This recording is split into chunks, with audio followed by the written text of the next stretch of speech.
আপোনাৰ বাবে আব্দুল খালেক ডাঙৰীয়া মানে চেলেঞ্জেছ হ'ব নাই আপোনাক ৰাইজে কিয় ভোট দিব যদিহে আপুনি টিকট লাভ নকৰে তেনেহ'লে যোনে টিকট লাভ কৰিব তেখেতৰ লগত আপুনি থাকিবনে বেলেগৰ নিচিনা সংবাদ মেল সম্বোধন নকৰোঁ মই দলৰ শীৰ্ষ নেতৃত্ব তাত ৰিজিগনেশ্যন লেটাৰ নিদিওঁ নমস্কাৰ আপোনালোকে চাই আছে সাক্ষাৎকাৰৰ আজিৰ অতিথি নৱগঠিত মন্দিয়া সমষ্টিৰ কংগ্ৰেছ দলৰ টিকট প্ৰত্যাশী সন্মানীয় আজাদ হুছেইন ডাঙৰীয়া প্ৰথমতে আপোনাক স্বাগতম জনাইছোঁ আৰু ধন্যবাদ জনাইছোঁ সময় হয় আপোনাকো ধন্যবাদ জনাইছোঁ আজি আপোনাৰ বিষয়ে জানিম আপোনাৰ ৰাজনৈতিক বিষয় কেৰিয়াৰৰ বিষয়ে জানিম প্ৰথমতে আপোনাৰ পৰা আমি জানিব বিচাৰিম আপোনাৰ যি ৰাজনৈতিক যাত্ৰা কেতিয়াৰ পৰা আৰু কিয় আৰম্ভ হ'ল হয় ধন্যবাদ জনাইছোঁ আপোনাক মাতি আনি ইয়াত মোক দুই এষাৰ কথা কোৱাৰ সুযোগ প্ৰদান মোৰ ৰাজনৈতিক যাত্ৰা বুলি ক'বলৈ গ'লে 2001 চনত মই নৱজ্যোতি মহাবিদ্যালয়ত অধ্যয়ন কৰাৰ অৰ্থে মই নামভৰ্তি কৰোঁ আৰু তেতিয়াৰ পৰা মই আনুষ্ঠানিকভাৱে NSৰ সদস্য হওঁ আৰু নৱজ্যোতি মহাবিদ্যালয়ত মই ছাত্ৰ একতা সভাৰ নিৰ্বাচনত মই প্ৰতিদ্বন্দ্বিতা কৰোঁ সহ-সাধাৰণ সম্পাদকৰ পদত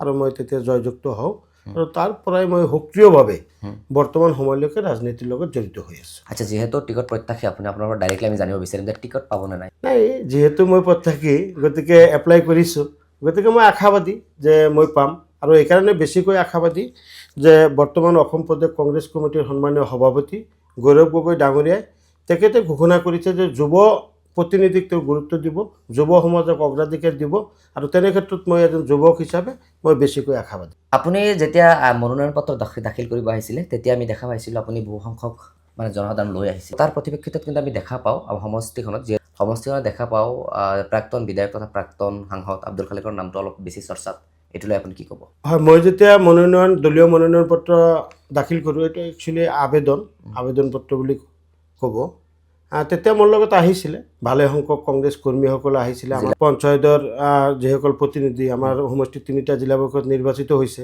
আৰু 3জনে মোৰ কাষত থিয় আছিলে সেইদিনা আৰু তেনেকৈ বিভিন্ন ব্লক কংগ্ৰেছৰ সভাপতিও আছিলে যুৱ কংগ্ৰেছৰ প্ৰতিনিধিসকল আছিলে সকলোৱে আছিলে তেওঁলোকে মোক সমৰ্থন কৰিছে মই ভাবোঁ যে এইটো কেৱল সিদিনাৰ কথাটো নহয় মই আবেদন কৰাৰ দিনাই যে মোৰ কাষত থিয় হৈছে সেইটো ডাঙৰ কথা বুলি মই নাভাবোঁ যিহেতু মই প্ৰতিটো সময়ত প্ৰতিটো পলত কংগ্ৰেছৰ হৈ কংগ্ৰেছৰ বাহিৰেও ব্যক্তিগত পৰ্যায়ত তেওঁলোকৰ লগত মোৰ এটা সুসম্পৰ্ক হৈছে মই বিগত 25 বছৰ ধৰি যিহেতু এই ৰাজনৈতিক পথাৰখনৰ লগতে সামাজিক পথাৰখনত মই সক্ৰিয়ভাৱে জড়িত হৈ আছোঁ গতিকে তেওঁলোকৰ লগত মোৰ এটা সম্পৰ্ক সেইটো ব্যক্তিগত পৰ্যায়তো এটা সম্পৰ্ক তেওঁলোকৰ লগত আছে আৰু সেইখিনি মানুহে মোক উৎসাহ যোগাইছে কাৰণে মই আজি আবেদন পত্ৰ দাখিল কৰিছোঁ আচ্ছা কংগ্ৰেছত আমি এটা বস্তু লক্ষ্য কৰিছোঁ বা শুনা পাওঁ লবিকেন্দ্ৰিক ৰাজনীতি এটা আছে বা পৰিয়ালকেন্দ্ৰিক ৰাজনীতি এটা আছে এই লবিকেন্দ্ৰিক ৰাজনীতিৰ পৰা কিছু সময় দেখা যায় যে যি যুৱ প্ৰজন্ম উঠি আহিব বিচাৰে তেখেতসকলে বঞ্চিত হয় আপুনি ভাবে নেকি এই লবিকেন্দ্ৰিক ৰাজনীতিৰ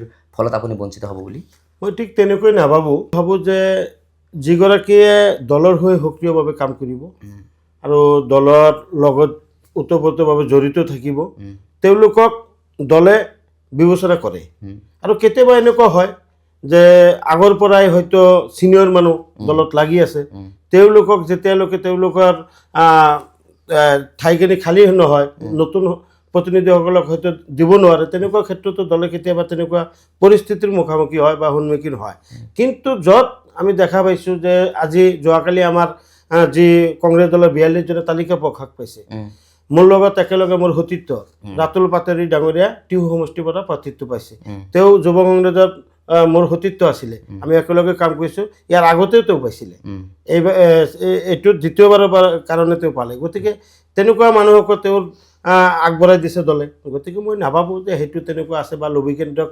কথাবিলাক ইয়াত মানে প্ৰশ্ৰয় পায় বুলি মই নাভাবোঁ আচ্ছা পৰিয়ালকেন্দ্ৰিক যি ৰাজনীতি এইটোৰ বিষয়ে আপুনি কি ক'ব নাই চাওক কথাটো এনেকুৱা যে প্ৰতিটো পৰিয়ালৰ মানুহে যেতিয়া আপুনি আজি সাংবাদিকৰ লগত জড়িত হৈ আছে সাংবাদিকতা কৰি আছে কাইলৈ যেতিয়া আপোনাৰ সন্তান জন্ম হ'ব তেওঁলোকে এটা ডিচিশ্যন ল'ব যে কি কৰিম নিশ্চয় দেউতাই কি কৰি গৈছিল কি কাম কৰি ভাল পাইছিল সেই আদৰ্শ গ্ৰহণ কৰিব পাৰে তেনেকৈ আমাৰ যিসকল ৰাজনৈতিক পৰিয়ালৰ পৰা অহা যিসকল ব্যক্তি আছে তেওঁলোকে পৰিয়ালগতভাৱে ৰাজনীতিৰ লগত সমাজ সেৱাৰ লগত জড়িত হৈ পৰে আৰু তাৰপিছত আগ্ৰহ থাকে তেওঁলোকৰ যেতিয়া আগ্ৰহ থাকে তেতিয়া তেওঁলোকে ৰাজনীতিৰ লগত জড়িত হৈ থাকে আৰু যেতিয়া তেওঁলোকে সেই সমাজখনত বা সেই সমষ্টিখনত তেওঁলোকে জনপ্ৰিয়তা অৰ্জন কৰে তেতিয়া দলে তেওঁলোকক বিবেচনা কৰে গতিকে ইয়াত বংশবাদ বা পৰিয়ালবাদৰ কথাটো নাহে আচ্ছা পৰিয়ালকেন্দ্ৰিক কথাটো কোৱাৰ লগে এটা কথা মনত পৰি গ'ল প্ৰায়তঃ শামছুল হক ডাঙৰীয়া কিন্তু আপোনাৰ মামা আছিল এই ক্ষেত্ৰত আপুনি অলপ লাভৱান হ'ব নেকি এই প্ৰয়াত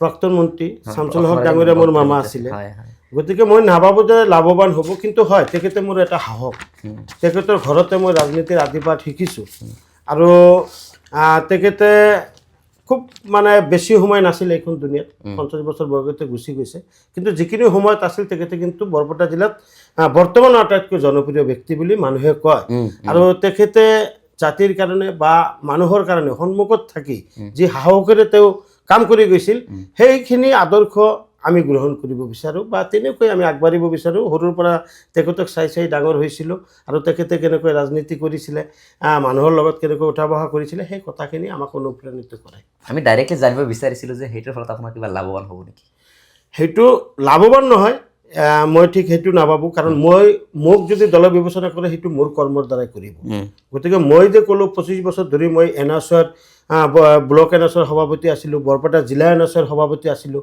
মই বৰপেটা লোকসভা যুৱ কংগ্ৰেছৰ উপ সভাপতি পৰৱৰ্তী সময়ত মই সভাপতিৰ দায়িত্ব পালন কৰিছোঁ আৰু আপুনি জানে যে আমাৰ যুৱ কংগ্ৰেছ এনএছ এইবিলাকত আজিকালি সাংগঠনিক নিৰ্বাচন হয় সেই নিৰ্বাচনৰ জৰিয়তে আমি সেই পদত অধিষ্ঠিত হৈছিলোঁ মই অসম প্ৰদেশ যুৱ কংগ্ৰেছৰ সাধাৰণ সম্পাদক হিচাপে নিৰ্বাচিত হৈছিলোঁ তাৰ পৰৱৰ্তী সময়ত মই বৰ্তমান অসম প্ৰদেশ কংগ্ৰেছ কমিটিৰ দ্বিতীয়বাৰৰ বাবে সম্পাদক হিচাপে মই কাৰ্যনিৰ্বাহ কৰি আছোঁ গতিকে মই ভাবোঁ যে মোক যদি বিবেচনা দলে কৰে মোৰ যি দলৰ প্ৰতি যি সেৱা বা যিখিনি মই দলক ছাৰ্ভিচ দিছোঁ বা জনসাধাৰণৰ লগত মোৰ যিখিনি তাতে স্থানীয় মানুহৰ লগত সমষ্টিৰ মানুহৰ লগত যিখিনি মোৰ সম্পৰ্ক আছে সেইবোৰ চায়ে মোক প্ৰাতিনিধ্য দিব আৰু যেহেতু যদি এটা এংগুল বিচাৰে যে এই মানুহজন ক'ত তেন্তে বেকগ্ৰাউণ্ডত মোৰ প্ৰাক্তন মন্ত্ৰী শামছুল হক ডাঙৰীয়া থকাৰ কাৰণেও মোৰ কাৰণে এইটো এটা ভাল কথা হ'ব বুলি মই বিবেচনা এইবাৰ যদি আমি দেখা পাওঁ যে নৱগঠিত মন্দিয়া সমষ্টিত কংগ্ৰেছৰ দলৰ পৰা বহুকেইজনে যি আবেদন দাখিল কৰিছে তাৰ ভিতৰত কিন্তু প্ৰাক্তন সাংসদ তথা প্ৰাক্তন বিধায়ক আব্দুল খালেক ডাঙৰীয়া অন্যতম যদি আপোনাৰ কথা আমি কওঁ যে প্ৰাক্তন সাংসদ আৰু প্ৰাক্তন বিধায়কৰ বিপক্ষে আপুনিও এজন টিকট প্ৰত্যাশী মানে তেখেত অভিজ্ঞ এইটো আমি সকলোৱে জানো সেই অভিজ্ঞ ব্যক্তিৰ সন্মুখত আপুনি নিজকে কিমান দক্ষ আৰু যোগ্য বুলি ভাবে চাওক প্ৰথম কথাটো হৈছে তেওঁলোকে আগত জন্মগ্ৰহণ কৰিছে তেওঁলোকে সেইকাৰণে অভিজ্ঞ বুলি আপুনি কৈছে এতিয়া আমি পিছত আহিছোঁ মাকৰ পেটৰ পৰা কোনেও অভিজ্ঞতা অৰ্জন কৰি নাহে সকলো মানে অভিজ্ঞ বুলি কৈছোঁ বহুত দিন ৰাজনীতিত আছে সেইকাৰণে মই কৈছোঁ যে তেখেতে আগত আছিল তেখেতে সময়টো আগত পাইছিল কাৰণে তেখেতে অভিজ্ঞ গতিকে মই ভাবোঁ যে বৰ্তমান সময়ত আপুনি চাব যে বিগত দিনত দলৰ হৈ কোনে কিমান কাম কৰিলে সেই বস্তুটো চাব আৰু ৰাইজৰ মাজত বৰ্তমান সময়ত কি গ্ৰহণযোগ্যতা আছে মই আগত কিবা আছিলোঁ সেইটো নহয় আজি ইলেকশ্যন হ'ব গতিকে এই সময়ত মানুহে মোৰ বিষয়ে কি কয় সেইটোহে দলে চাব বুলি মই ভাবোঁ গতিকে তেনেকুৱা সেই বিষয়বোৰ চালি জাৰি চাইহে দলে সিদ্ধান্ত গ্ৰহণ কৰিব গতিকে মই ভাবোঁ যে যিহেতু মই যুৱ আৰু বৰ্তমান সময়ত যুৱ নেতৃত্বক অগ্ৰাধিকাৰ দলে দি আছে গতিকে সেই ক্ষেত্ৰত মই ভাবোঁ যে তেওঁলোকতকৈ মই এখোজ আপোনাৰ বাবে আব্দুল খালেক ডাঙৰীয়া মানে চেলেঞ্জেছ হ'ব নাই মই আমাৰ সমষ্টিত 17জনে প্ৰাৰ্থিত্ব বিচাৰি আবেদন কৰিছে তাৰ ভিতৰত তেখেতে এজন হ'ব সেইটো মই ভাবোঁ আচ্ছা আব্দুল খালেক ডাঙৰীয়াৰ কথা যদি আমি ক'ব যাওঁ আপুনি কি ক'ব তেখেতৰ বিষয়ে তেখেতৰ ৰাজনৈতিক কেৰিয়াৰ বিষয়ে কি ক'ব চাওক আপুনি নিজেও এজন মন্দিয়া সমষ্টিৰ ভোটাৰ বাৰে বাৰে তেখেতৰ নামটো সুধি আছে গতিকে আপুনি জানে বিগত লোকসভা নিৰ্বাচনত আমি যেতিয়া মন্দিয়াত সমষ্টিত ইলেকশ্যন খেলিলোঁ আমাৰ ধুবুৰী লোকসভাৰ প্ৰাৰ্থী ৰকিবুল হুছেইন ডাঙৰীয়া যেতিয়া ঘোষণা হৈছিল তেখেতে কি কৰিছে নকৰিছে সেইটো মই আৰু মুখেদি নকওঁ কিন্তু তেতিয়া কিন্তু আমি নেতৃত্ব লৈছোঁ আৰু সফল হৈছোঁ গতিকে এইটোৱে আমাৰ শক্তি গতিকে তেখেতে সেই সময়ত কি কৰিছে সেইটো তেখেতক সুধিব তেখেতে ক'ব সেইবিলাক আৰু মই ক'ব খোজা সেইখিনি মই ভাবোঁ যে আপুনি তেখেতক মাতিলে নিশ্চয় আহিব আৰু তেখেতে মিডিয়াত থাকি ভাল পায় তেখেতে বেছিভাগ সময় আজিকালি মিডিয়াত দিব বিচাৰে মিডিয়াৰ জৰিয়তে তেখেতে বেছিভাগ সময় মিডিয়াত দিয়ে বুলি আমি দেখা পাই থাকোঁ আপুনি ইংগিতটো দিছে নিৰ্বাচনত কেনেকুৱা ধৰণৰ ভূমিকা পালন কৰিছে ইংগিতটো দিছে কিন্তু আপুনি খোলাখুলিকৈ কোৱা নাই না মই ক'ব নিবিচাৰোঁ মই ইয়াৰ আগতে দুবাৰমান কৈছোঁ বেছি ক'লেও মানুহে ভাবিবলৈ বাধ্য হ'ব যে এটা কথাকে লাগি থাকে মই নকওঁ কিন্তু মন্দিয়া সমষ্টিত ধুবুৰী লোকসভাৰ সমষ্টিৰ মানুহে বা অসমৰ মানুহে তেখেতে একো লুকাই কৰা নাই তেখেতে সংবাদ মেল দিছিলে তেখেতে যি কৰিছে বা তেখেতে ক'ত যায় কি কৰে সেইবিলাকো তেখেতে নিজেই ফেচবুকত প্ৰচাৰ কৰে আপুনি তেখেতে আজি ফেচবুকত বিচাৰিবচোন তেখেতে বিগত লোকসভা নিৰ্বাচনত তেখেতে কি ভূমিকা আছিল তাতেই পাই যাব গতিকে মই ক'বলগীয়া কি আছে আচ্ছা অ'কে দলৰ হাইকমাণ্ডে যদি অভিজ্ঞতাৰ ভিত্তিত যদি টিকট দিব বিচাৰে তেনে ক্ষেত্ৰত আপুনি এজন যুৱ প্ৰজন্ম হিচাপে কেনেকুৱা ধৰণৰ শক্তি প্ৰদৰ্শন কৰিব? মইতো ভাবোঁ মোৰ এতিয়া দলত কাম কৰা এটা দীঘলীয়া এটা অভিজ্ঞতা হৈছে। মোৰ 40 বছৰ বয়সত যদি মই 25 বছৰ দলক দিছোঁ, গতিকে ময়ো এজন বৰ্তমান সময়ত মানে দলত অভিজ্ঞতা এটা অৰ্জন কৰিছোঁ। গতিকে সেই ক্ষেত্ৰত মই ভাবোঁ যে দলে যিটো বিচাৰে বৰ্তমান সময়ত আমাৰ দলে বিচাৰি আছে যুৱ প্ৰজন্ম, নতুন নেতৃত্ব। গতিকে সেই ক্ষেত্ৰত মই নিজকে এজন উপযুক্ত আৰু শক্তিশালী দাবীদাৰ বুলি ভাবি আছোঁ। এতিয়া নৱগঠিত মন্দিৰ সমষ্টিৰ বিষয়ে অলপ কথা পাতিম যে আপুনি কি ভাবে নৱগঠিত মন্দিৰ সমষ্টিৰ মূল সমস্যাবোৰ কি? চাওক, সমস্যা বুলি ক'ব গ'লে আপুনি বহুতখিনি সমস্যাৰ কথাই আমি আলোচনা কৰিব লাগিব। মূল সমস্যা বুলি ক'ব গ'লে এতিয়া আমাৰ প্ৰথম যিটো মানে হেৰি হ'ব যে সেইটো ৰাস্তা ঘাটৰ কথাটো আছে। দ্বিতীয়তে শিক্ষা, স্বাস্থ্য, এই কথাবিলাক আহিব। তাতকৈ বেছি গুৰুত্বপূৰ্ণ কথাটো হৈছে যে আমাৰ সমষ্টিত নদী আছে, বেকী নৈ আছে, আমাৰ ব্ৰহ্মপুত্ৰ নৈ আছে আৰু সৰু সুৰা নৈ কেইটামান আছে। গতিকে এই নৈ থকাৰ কাৰণে প্ৰতি বছৰে যি ইৰিগেশ্যন হয়, গৰাখহনীয়া যেনেদৰে হয়, আৰু সেই মানুহখিনি এটা যিসকলৰ মানে মাটি বাৰী ওচৰে পাজৰে ক'ৰবাত থাকে তেওঁলোকে বসতি প্ৰদান কৰিব পাৰে, আৰু যিখিনি নাথাকে সেইখিনি কিন্তু বহুত সমস্যাত ভোগে। আপুনি এজন যুৱ নেতা, আপুনি যুৱ নেতা হিচাপে আপুনি ভাবে নেকি যে মন্দিৰ সমষ্টিৰ যুৱ প্ৰজন্মৰ পৰা আপুনি ভাল এটা সমৰ্থন পাব বুলি? নিশ্চিতভাৱে মই আশাবাদী, আৰু কেৱল আশাবাদী নহয়, ইতিমধ্যে মন্দিয়া সমষ্টিৰ প্ৰতিটো গাঁৱৰ পৰা যুৱকসকলৰ লগত মোৰ বৰ্তমান যোগাযোগ হয়। তেওঁলোকে মোক ফোন কৰে আৰু তেওঁলোকে মোৰ খা খবৰ লৈ আছে যে আপোনাৰ প্ৰাৰ্থিত্ব কিমান দূৰ আগবাঢ়িলে, আপুনি যদি প্ৰাৰ্থিত্ব লৈ আহে তেন্তে আমি দায়িত্ব ল'ম। আচ্ছা, সামাজিক মাধ্যম তথা গ্ৰাউণ্ড লেভেলত আপুনি নিৰ্বাচনী প্ৰচাৰ কেনেকুৱা ধৰণৰ চলাইছে বা আপোনাৰ প্ৰস্তুতিটো কেনেকুৱা? প্ৰস্তুতি বৰ্তমান সময়ত আমি প্ৰতিটো পঞ্চায়তত ভিজিট কৰিছোঁ আৰু সাংগঠনিকভাৱে গৈছোঁ। আৰু কেৱল যে এই নিৰ্বাচন আহিছে তাৰ আগে 2 মাহ ধৰি কৰি আছোঁ সেইটো নহয়। আপুনি চাব, ইয়াত বহুত ডাঙৰ ডাঙৰ লিডাৰ বিগত 2 বছৰে খবৰ নাই, তেওঁলোকে ব্লক অফিচতো বহা নাই, এতিয়া ৰাতিপুৱা বহি আছে, সন্ধিয়া বহি আছে, তেনেকুৱা পৰ্যায়ত গৈছে। কিন্তু তেওঁলোকে ঘৰে ঘৰে গৈ আছে, কিন্তু আমি ধাৰাবাহিকভাৱে কণ্টিনিউ গৈছোঁ। যিহেতু মই কলগেছিত থাকোঁ, কলগেছিত যদি বজাৰত বহি থাকোঁ, মই প্ৰতিটো দিনত বিভিন্ন অঞ্চলৰ মানুহৰ লগত মই লগ পাই থাকোঁ। মই যদি কলগেছৰ পৰা আগবাঢ়ি আপোনালোকৰ বাউণ্ডাৰীত বহোঁ, তাতো মই লগ পাই থাকোঁ। তেনেকৈ মই ধাৰাবাহিকভাৱে সদায় মানুহৰ কাষত মানে মোৰ লগত আলোচনা বিলোচনা হৈ থাকে। আৰু সাংগঠনিকভাৱেও প্ৰতিটো পঞ্চায়তত, মণ্ডল কংগ্ৰেছত মিটিংসমূহত গৈছোঁ। আৰু বিগত নিৰ্বাচনসমূহতো যিটো মানে দলীয় যিটো মানে সাংগঠনিক দিশ, সেইবিলাক চোৱা চিতা কৰাৰ কাৰণে আমি গৈছোঁ। গতিকে সামগ্ৰিকভাৱে মই ৰাইজৰ মাজতে আছোঁ। আচ্ছা, আপুনি নিজকে কেনেকৈ প্ৰমাণ কৰিব যে আপুনি কেৱল মাত্ৰ মুখৰ কথাৰে নহয়, আপুনি এজন কামৰ মানুহ বুলি? চাওক, এতিয়া প্ৰমাণ খুজিলে প্ৰমাণ দিব পৰা নাযায়, তথাপি মই কওঁ এটা কথা যে এইটো হ'ল বিশ্বাস। প্ৰথম কথাটো হ'ল ৰাইজে মোক বিশ্বাস কৰিব লাগিব, আৰু মই ৰাইজক বিশ্বাস বাজৰ হ'ব লাগিব। এটা কথা আপোনাক উল্লেখ কৰোঁ যে আমি কোনো প্ৰতিনিধি নহয়। মই যেতিয়া লিখা পঢ়া শেষ কৰিছোঁ, তাৰপিছত মই কলগেছৰ ছ'চিয়েল ৱেলফেয়াৰ নামৰ ছ'চাইটি এটা NGO, সেইটো মই প্ৰতিষ্ঠাপক সভাপতি আৰু মোৰ বন্ধুবৰ্গ লৈ সেই NGOখন গঠন কৰিছোঁ। আৰু তাৰ দ্বাৰাই বিগত 10-15 বছৰে বিভিন্ন সময়ত মানুহৰ কাষত থিয় হ'বলৈ আমি যত্ন কৰিছোঁ। আৰু কৰোণাৰ সময়তে হওক, যেতিয়া বাৰিষা কালতে হওক, আপোনালোকৰ বাউণ্ডাৰীৰ কৰি ফেলাই হওক, আপুনি চাব যে বিভিন্ন সময়ত মানুহৰ কাষত থিয় হ'বলৈ আমি চেষ্টা কৰিছোঁ, বা মানুহক আমাৰ সামৰ্থ্য অনুযায়ী আমি সহায় কৰিবলৈ আমি চেষ্টা কৰিছোঁ। গতিকে ৰাইজে আশ্বস্ত হ'ব যে সেইবিলাক কাম, যে এই মোৰ নিচিনা এটা তেতিয়া আৰু বয়স কম, যে সাধাৰণ ল'ৰা এটা, তেওঁ ক'ৰ পৰা এইবিলাক সহায় কৰি আছে। গতিকে মোৰ যে এটা মনোভাৱ আছে সহায় কৰাৰ, কাম কৰাৰ, সেই কথাটো কিন্তু সেই মোৰ বিগত দিনৰ কৰ্মৰাজি চালে কিন্তু মানুহে বিশ্বাস কৰিব, আৰু মানুহে মোক আস্থাত ল'ব।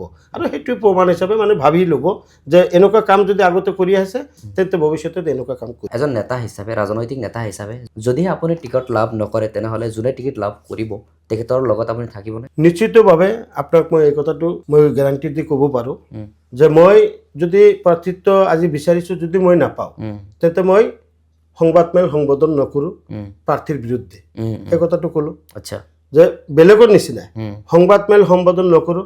মই দলৰ শীৰ্ষ নেতৃত্ব তাত ৰিজিগনেশ্যন লেটাৰ নিদিওঁ। যদি সেইখিনি নকৰোঁ, তাৰপিছত আপুনি চাব যে দলৰ প্ৰাৰ্থীৰ সপক্ষে মই প্ৰচাৰো কৰিম। বেলেগৰ নিচিনা মই বহি নাথাকোঁ, পলাই নিদিওঁ। যে ইফালে কংগ্ৰেছো কৰিম আকৌ দলীয় প্ৰাৰ্থীৰ বিৰুদ্ধে থাকিম, তেনেকুৱা কাম মই নকৰোঁ। মই যি কৰোঁ স্পষ্টভাৱে কৰিম। কংগ্ৰেছত আমি মই যি কৰোঁ সেইটো স্পষ্টভাৱে কৰিম। আৰু সেইটো মই আপোনাক ক'লোঁ, মই প্ৰাৰ্থিত্ব বিচাৰিছোঁ, দলৰ সেইটো বিবেচনা, দলে মোৰ পৰিৱৰ্তে আপোনাকো দিব পাৰে। যিবিলাক পাইছে আপোনাক দি উদাহৰণ দিছোঁ, সেইটো দিবই পাৰে, স্বাভাৱিক কথা। 17জনে বিচাৰিছে, 16জনে নাপাব, এইটো শুদ্ধ কথা বা সকলোৱে জানে। গতিকে মই সেইটোৱে ক'লোঁ যে মই বেলেগৰ নিচিনা তেনেকুৱা কাম নকৰোঁ বুলি মই আপোনাক আজি জনাই দিলোঁ। আচ্ছা, কংগ্ৰেছতে বিসম্বাদৰ ৰাজনীতি যিটো আছে, এইটো আমি দেখা পাওঁ, কিয় ভাবে যে মানে এই বিসম্বাদৰ ৰাজনীতি কিয় হয়? তাৰমানে কি বুলি ভাবে আপুনি? কিছুমান মানুহ আছে যেতিয়া উচিততকৈ বেছি পায়, উম, তেওঁলোকক তেতিয়া আৰু পাবলগীয়া থাকে। কিছুমান মানুহ আছে 25 বছৰ ধৰি ৰাজনীতি কৰিছে, কিন্তু 20 বছৰৰ কাৰণে তেওঁলোকে প্ৰাৰ্থিত্ব পাইছে। আৰু কিছুমান মানুহ আছে 40 বছৰ ধৰি ৰাজনীতি কৰি আছে, এবাৰো টিকেট পোৱা নাই। কিন্তু তেওঁলোকেও নিষ্ঠা সহকাৰে দলৰ আদৰ্শ তেওঁলোকে ধৰি ৰাখি তেওঁলোকে দলৰ সৈতে আছে। আৰু কিছুমান আছে যে এবাৰ যদি নাপায় প্ৰত্যেক কৰি দিয়ে। গতিকে আপোনাৰ তেনেকুৱা থাকে। আৰু সেইটো হ'ল তেওঁলোকৰ মানে মানসিকতাৰ কথা, যিবিলাকে বিসম্বাদ কৰে। কিন্তু এইটো হ'ব নালাগে। আমি আহ্বান জনাম যে এইবুলি সময়টো হৈছে বৰ জটিল। অসমৰ বৰ্তমানে যি দিছপুৰত চৰকাৰ আছে, হিমন্ত বিশ্ব শৰ্মা ডাঙৰীয়াৰ নেতৃত্বত যি চৰকাৰ চলি আছে, এই চৰকাৰত উৎখাত কৰিবই লাগিব। এই চৰকাৰে জনসাধাৰণৰ কল্যাণৰ হকে কাম কৰা নাই। আৰু বিশেষকৈ আমি সংখ্যালঘু সম্প্ৰদায়ৰ ব্যক্তি, আমাৰ সংখ্যালঘুক যেনেকৈ জোৰ জুলুম কৰিছে, অত্যাচাৰ কৰিছে, গতিকে এই চৰকাৰ যিমান সোনকালে দিছপুৰৰ পৰা আমি আঁতৰাব পাৰোঁ, সেইটো আমাৰ কাৰণে মংগলজনক হ'ব। আৰু দিছপুৰৰ পৰা যেতিয়া এই চৰকাৰখন আঁতৰাব বিচাৰিম আমি, তেতিয়া কিন্তু একমাত্ৰ বিকল্প দল হিচাপে কংগ্ৰেছ দল আছে। আৰু কংগ্ৰেছ দলৰ সভাপতি গৌৰৱ গগৈ ডাঙৰীয়াই মুখ্যমন্ত্ৰীৰ কাৰণে সমগ্ৰ অসমৰ মানুহে এতিয়া চিন্তা চৰ্চা কৰিছে বা তেওঁক মুখ্যমন্ত্ৰী পাতিবলৈ আগ্ৰহেৰে বাট চাই আছে। গতিকে মই ভাবোঁ যে কোনেও মানে অসন্তুষ্টিত প্ৰকাশ নকৰি সকলোৱে একগোট হৈ কাম কৰি গৌৰৱ গগৈ ডাঙৰীয়াক কেনেকৈ দিছপুৰত মুখ্যমন্ত্ৰী পাতিব পাৰোঁ, তাৰ বাবে আমি কাম কৰিম। আপোনাক ৰাইজে কিয় ভোট দিব? মই দলীয় প্ৰাৰ্থিত্ব পালেহে মই ৰাইজৰ ওচৰত যাম।